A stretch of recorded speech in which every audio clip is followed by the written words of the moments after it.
So if you find the next day that you have cravings when you wake up in that morning, and a side of chocolate cheesy bread, and or you feel driven to overeat, you can tell. You're like, man, I'm eating more food than probably makes sense, but I'm hungry. Well, a poor night's sleep is why, right?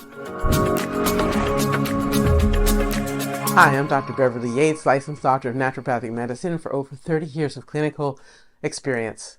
So in my work with people who have type 2 diabetes, I can't help but notice that the people who have troubles with sleep have a really specific struggle, right? So let's explore, what does sleep actually do for your blood sugar? Quality of sleep and quantity of sleep.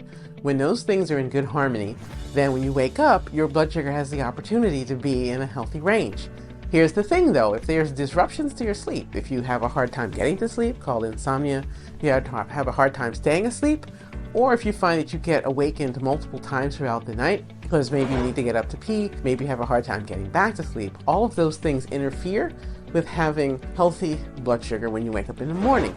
This is one of the measures of why the fasting blood sugar number, fasting morning blood sugar, is so important. It's one of the key numbers that gets monitored if a person has type 2 diabetes or prediabetes. Now, in looking at that fasting morning blood sugar, what is it telling us? Well, we say fasting, right? Obviously, if you're fasting, you've been asleep, right? So you're not eating, you're not drinking. That's why that's going to matter. The other thing to know is it's the opportunity for the entire body to rest, your mind, your body, your spirit, your soul. And in that resting is where the blood sugar should reset and go to that fasting, healthy morning range where we hope to see it somewhere around 80 to 85. So say 75 to 95 would be a really good range, under 100. Now we don't want it too low, right? Hypoglycemia is a problem too. But we do want it to reset to what's considered a healthy range. Then when you go to eat a meal, there will be a gentle rise. If you've got type 2 diabetes, more than likely at some point your body is experiencing chronically high levels of blood sugar. Now that doesn't mean that it stays at the same high level. It could be that you spike up and down. Maybe you spike up and you crash down. Maybe you're constantly on some kind of a roller coaster with your blood sugar. Other things can happen. But when you're asleep, because other things aren't happening, things should be able to reset, right? That makes sense. So then the next morning, if you had a bad night's sleep for whatever reason, you might wake up with cravings. Specifically, you're either going to have a craving for the things with a sweet flavor, right? Sweets of some sort, or something that's really savory, really umami. With bacon, pineapple, and cheesy crust. So if you find the next day that you have cravings when you wake up in that morning, and or you feel driven to overeat, you can tell. You're like, man, I'm eating more food than probably makes sense, but I'm hungry. Well, a poor night's sleep is why, right? Our bodies perceive a poor night's sleep essentially to be a stress. And because of that, it drives us to want certain kinds of food and certain amounts of food. It's not fair, but this is a normal reaction. You'll eat everything you own. So with that in mind, here's a few tips on how you handle that. Number one, if you suffer from poor sleep, make sure you get a sleep study done to assess whether or not you have sleep apnea. Sleep apnea is an underdiagnosed disorder of sleep where you aren't breathing while you're asleep. This is an emergency because the body has to have oxygen. For us as human beings, there's nothing optional about oxygen. We gotta have it. And so if you're not breathing when you're asleep, then you need to know that that's the case and get appropriate treatment and therapy for that, right? That's number one. Number two, have a plan in place for what you're gonna eat that morning and at lunchtime. You're gonna make it super healthy.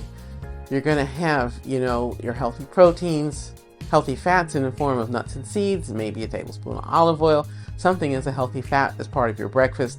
You're also going to make sure that you include slow-burning complex resistant starches, perhaps a quarter cup to a cup of legumes and beans, or peas, lentils, chickpeas, things like that, hummus, that all counts.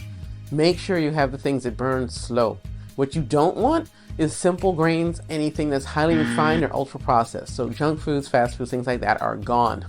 No good. They are not good. And also for breakfast and lunch, make sure you add in plenty of leafy green vegetables. They will do wonders to help stabilize and anchor your blood sugar just like protein does in healthy fats. Also help you to feel full and help you to recover much more quickly from a poor night's sleep. Please try not to give in to those cravings that say, ooh, I want pastries, I want donuts.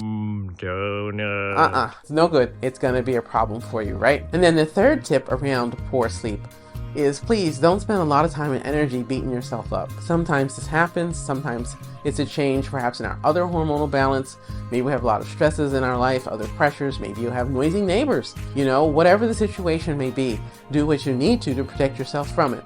Make sure that your bedroom is nice and dark so you can go to sleep in a dark environment so that your brain, your eyes, everything knows, hey, it's nighttime, we should be asleep. Get blackout curtains, they can make a big difference.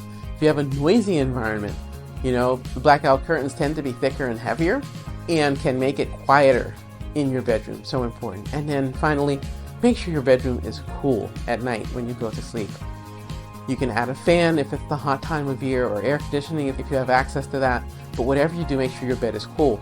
If your mattress is made of foam, change it out as soon as you can for natural materials. Here's the thing, foam or latex, as much as they might be comfortable or support us in a certain way, they also retain heat. This means then as the night goes on, your mattress, your foundation is just going to get hotter and hotter and hotter.